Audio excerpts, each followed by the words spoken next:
미안해, 선아야. 나와 더 이상 못하겠어. 그 목소리는 전화기 너머로 차갑게 울렸다. 선아는 인천공항의 대합실 벤치에 앉아 손에 쥔 휴대폰을 내려다보았다. 창밖으로는 거센 눈보라가 몰아치고 있었다. 비행기가 이륙할 수 없는 상황. 공항은 이미 아수라장이었다. 그녀의 연인, 아니 이제는 전 연인인 지은이가 방금 헤어짐을 선언한 것이다. 왜? 갑자기 왜? 선아의 목소리가 떨렸다.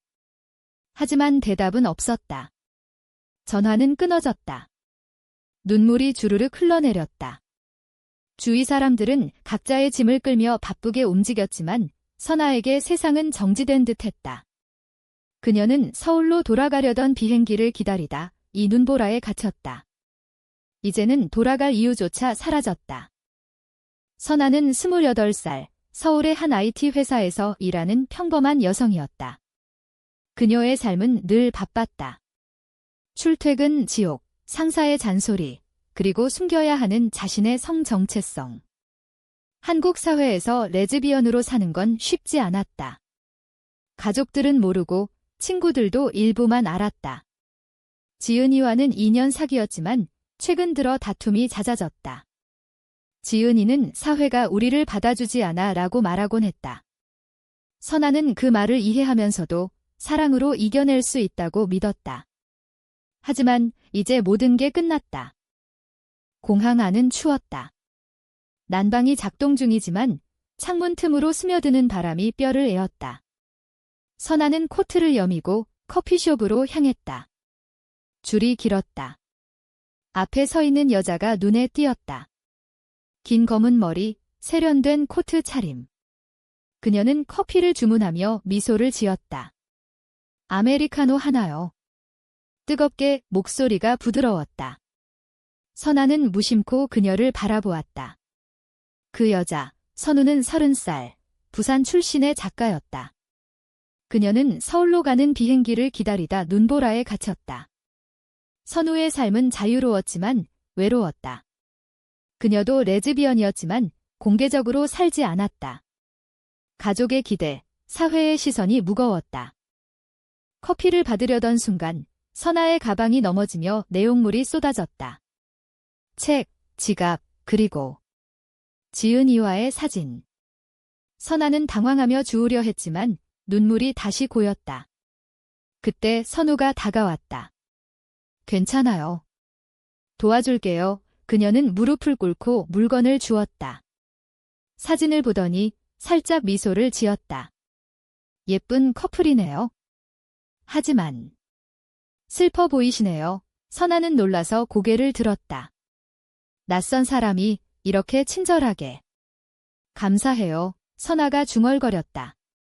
선우는 커피를 건넸다. 이거 마시고 기운 내세요. 공항에서 혼자 있으면 더 외로우니까. 그들은 벤치에 앉아 이야기를 나누기 시작했다.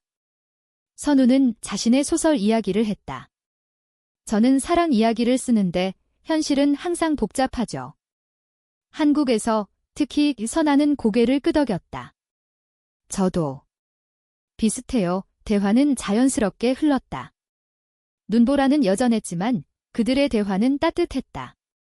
선우는 선아의 눈물을 닦아주며 말했다. 울지 마세요. 모든 게 지나갈 거예요. 선아는 처음으로 낯선 사람에게 마음을 열었다. 공항의 밤은 길었지만 그 속에서 작은 불씨가 피어났다. 시간이 흘렀다. 공항 방송이 비행기 지연을 알렸다. 선아와 선우는 함께 식사를 했다. 김치찌개와 밥, 공항 카페의 한식 메뉴. 부산에서 자랐어요. 바다가 그리워요. 선우가 말했다. 선아는 서울의 바쁜 삶을 이야기했다. 항상 사람들 속에 있지만 외로워요. 그들은 공통점을 발견했다. 둘 다 K-드라마를 좋아하고 한강 산책을 즐겼다. 선우는 자신의 책을 꺼내 선아에게 보여주었다. 이 소설, 레즈비언 커플 이야기예요. 아직 출간 안 됐지만 선아의 눈이 커졌다. 정말요? 저도 그런 이야기를 찾고 있었어요. 밤이 깊어지자 공항은 조용해졌다. 사람들은 졸거나 휴대폰을 만지작거렸다. 선아는 선우의 어깨에 기대 잠이 들었다. 선우는 조심스럽게 그녀를 안아주었다. 그 순간 선아는 지은이의 배신을 잊었다. 낯선 사람이 해준 이 따뜻함이 그녀의 마음을 녹였다. 하지만 이 만남이 단순한 우연일까? 선우의 눈에는 이미 깊은 감정이 스며들고 있었다. 아침이 밝았다. 공항 창밖으로 여전히 눈이 내리고 있었다. 선아는 눈을 뜨자마자 선우의 얼굴을 보았다. 잘 잤어요. 선우가 웃으며 물었다. 선아는 부끄러워하며 고개를 끄덕였다. 그들은 함께 아침을 먹었다. 공항의 편의점에서 산 김밥과 우유. 이 눈보라 때문에 비행기가 언제 뜰지 모르겠네요. 선우가 말했다. 선아는 속으로 기뻤다. 더 시간을 보낼 수 있어서. 대화는 깊어졌다. 선우는 자신의 과거를 털어놓았다. 대학 때 첫사랑이 여자였어요. 하지만 가족 때문에 헤어졌죠. 아버지가 보수적이시라 선아는 공감했다. 저도 그래요. 지은이와 어제 헤어졌어요. 그녀가 포기했어요. 눈물이 다시 고였다. 선우는 선아의 손을 잡았다. 당신은 강해요. 그리고 아름다워요. 그 말에 선아의 심장이 뛰었다. 한국 사회에서 이런 감정을 표현하는 건 위험했다. 하지만 공항이라는 이중세계에서 그들은 자유로웠다. 그날 오후, 공항에서 작은 사건이 벌어졌다. 한 노인이 쓰러졌다. 사람들이 당황했지만 선우가 나섰다. 의사 불러요. 그녀는 노인을 안정시키며 응급처치를 했다. 선아는 놀랐다. 어떻게? 선우는 웃었다. 취미로 배웠어요. 소설 쓰다 보니 지식 쌓았죠. 그 모습에 선아는 더 끌렸다. 선우는 단순한 작가가 아니었다. 그녀는 따뜻하고 용감했다. 저녁이 되자 비행기 운항이 재개된다는 소식이 들렸다. 선아의 심장이 내려앉았다. 이제 헤어지네요. 그녀가 말했다. 선우는 고개를 저었다. 번호 교환해요? 서울에서 만나요. 그들은 연락처를 주고받았다. 비행기에 오르며 선아는 창밖을 보았다. 눈보라가 그치고 하늘이 맑아졌다. 마치 그들의 만남처럼. 서울에 도착한 선아는 일상으로 돌아갔다. 회사, 집, 반복되는 삶. 하지만 선우의 메시지가 왔다. 무사히 도착했어요. 커피 한 잔 어때요? 그들은 한강 근처 카페에서 만났다. 겨울바람이 차가웠지만 그들의 대화는 뜨거웠다. 한국에서 레즈비언으로 사는 게 쉽지 않죠. 하지만 함께라면. 선우가 말했다. 선아는 고개를 끄덕였다. 사랑이 싹트고 있었다. 그러나 충돌이 시작됐다. 선아의 친구들이 선우를 의심했다. 그 사람, 작가라며? 유명해. 조심해. 선아는 무시했지만 마음 한구석이 불안했다. 선우도 자신의 에이전트로부터 압력을 받았다. 소설에 레즈비언 요소 넣지 마. 출판사에서 싫어해. 그녀는 고민했다. 하지만 선아를 만나며 용기가 생겼다. 한 달 후, 그들은 데이트를 했다. 명동 거리에서 쇼핑, 떡볶이 먹기. 한국의 겨울 축제 분위기 속에서 선우는 선아에게 목걸이를 선물했다. 이게 우리 시작이에요. 선아는 감동받았다. 하지만 그날 밤, 지은이로부터 메시지가 왔다. 미안해. 다시 만나자. 선아는 동요했다. 과거의 배신이 떠올랐다. 그녀는 선우에게 말할까 고민했다. 선우와의 관계는 깊어졌다. 그들은 함께 부산으로 여행했다. 바다를 보며 산책. 여기서 자랐어요. 자유로웠죠. 선우가 말했다. 선아는 바다 바람에 마음이 평화로웠다. 하지만 서울로 돌아오자 현실이 다가왔다. 선아의 어머니가 물었다. 요즘 남자친구는? 선아는 대답하지 못했다. 한국 가족 문화의 압박이었다. 선우의 소설이 출간됐다. 레즈비언 사랑 이야기. 반응은 엇갈렸다. 일부는 칭찬했지만 보수적인 댓글들이 쏟아졌다. 이런 게 한국 문화야. 선우는 상처받았다. 선아는 그녀를 위로했다. 내가 용감해 하지만 선우의 마음에 균열이 생겼다. 봄이 왔다. 벚꽃이 피는 서울거리. 선아와 선우는 연인으로 지냈다. 주말마다 한강공원에서 피크닉.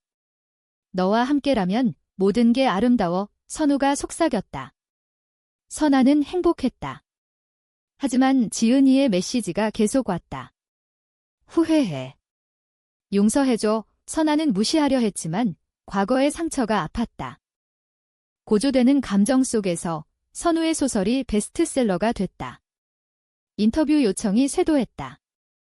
한 TV 프로그램에서 선우는 자신의 성 정체성을 공개했다.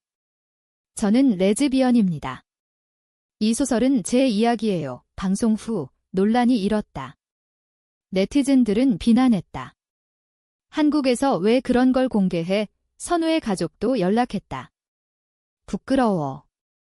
집에 오지 마. 선우는 무너졌다.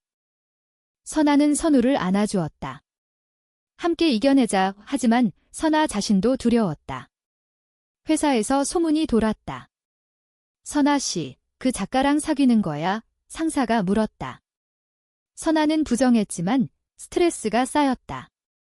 한국 사회의 시선이 무거웠다. 충돌이 절정에 달했다. 선우의 에이전트가 말했다. 공개 때문에 책 판매가 떨어져. 후속작은 중립적으로 써. 선우는 거부했다. 제3이에요. 그날 선아와 다퉜다. 너 때문에 내 삶이 망가져. 선우가 소리쳤다.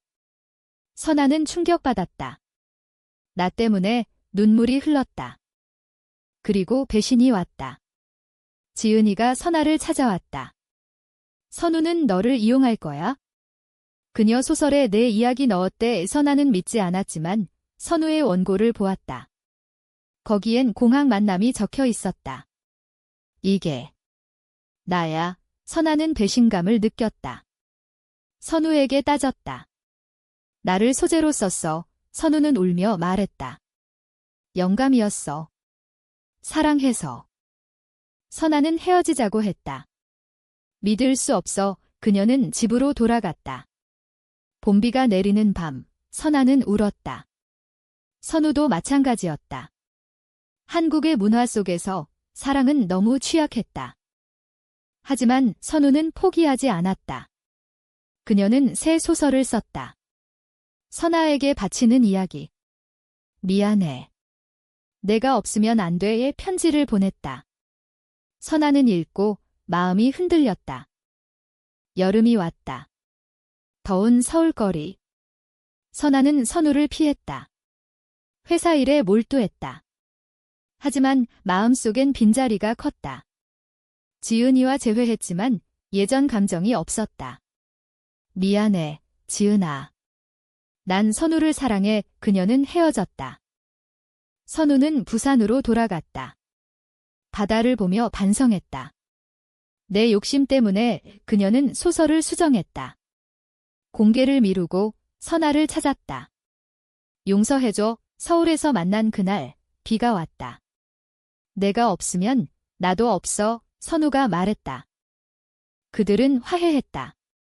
한강에서 산책하며 함께 싸우자. 한국 사회의 변화가 필요했다. 그들은 LGBT 커뮤니티에 참여했다. 프라이드 행사, 작은 모임. 우리가 변화를 만들어요. 선우가 말했다. 가을이 왔다. 단풍이 아름다운 산책로. 그들의 사랑은 깊어졌다. 하지만 또 다른 시련. 선우의 가족이 반대했다. 결혼해. 남자와 선우는 거부했다. 제 행복이에요. 선아의 어머니도 알게 됐다. 어떻게? 충격받았지만 선아는 말했다. 엄마, 사랑해요. 어머니는 시간을 달라고 했다. 한국 가족의 갈등이었다. 고조되는 드라마 속에서 선우가 병원에 입원했다. 스트레스성 위궤양. 선아는 달려갔다. 미안해. 내 곁에 있을게. 병실에서 그들은 약속했다. 영원히 함께. 겨울이 다시 왔다. 눈이 내리는 서울. 선우는 퇴원했다. 소설이 출간됐다. 이번엔 성공적이었다. 레즈비언 사랑의 진실이란 제목. 사회적 반향을 일으켰다. 일부는 지지했다. 용감해요. 선아와 선우는 함께 살기로 했다. 작은 아파트, 한강뷰, 여기서 새 시작. 그들은 요리하고 산책했다. 한국 문화 속에서 작은 행복. 하지만 최종 충돌. 선우의 전 연인이 나타났다. 너를 잊을 수 없어. 그녀는 선아를 질투했다. 소문 퍼뜨렸다. 선우는 바람둥이야. 선아는 동요했다. 진실이야. 선우는 부정했다. 과거야. 너만 사랑해. 배신의 진실이 드러났다. 전 연인이 거짓말이었다. 선아는 안도했다. 믿어서 미안해. 그들은 더 강해졌다. 인문적 결말로 향했다. 프라이드 퍼레이드에서 그들은 손잡고 걸었다. 한국이 변할 거야. 희망이 피어났다. 시간이 흘렀다. 2년 후, 봄, 벚꽃 아래서 선아와 선우는 약속했다. 결혼식은 못해도 영원히 함께. 가족들도 서서히 받아들였다. 어머니가 말했다. 내 행복이 중요해. 선우의 소설이 영화화됐다. 한국 LGBT 문화의 상징이 됐다. 그들은 사회활동가로 살았다. 사랑은 자유야. 이 공항 만남은 그들의 전설이 됐다. 결말은 인문적이었다. 행복하지만 현실적. 세상이 완벽하지 않아도 우리는 사랑할 수 있어. 눈보라 속 만남처럼 운명은 아름다웠다.